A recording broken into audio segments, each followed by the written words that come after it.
Web accessibility isn't just a buzzword. It's becoming mandatory in 2025. The European Accessibility Act will enforce comprehensive standards by June, while ADA requirements continue to tighten in the US. Ignoring this could cost you big time.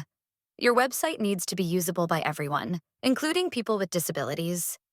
This means proper alt text for images, keyboard navigation that doesn't trap users, sufficient color contrast, and proper heading structures. Here's what you need to do.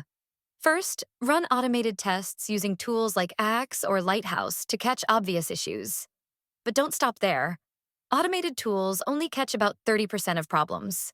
Next, conduct manual testing with actual users who have disabilities. Their real-world experience will reveal barriers automated tools miss.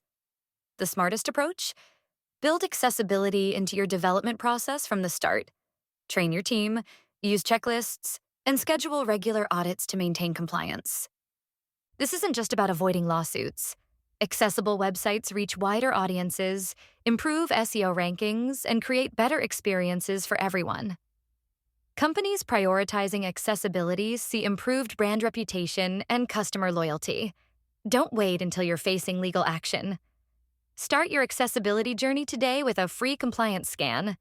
Your future users and legal team will thank you.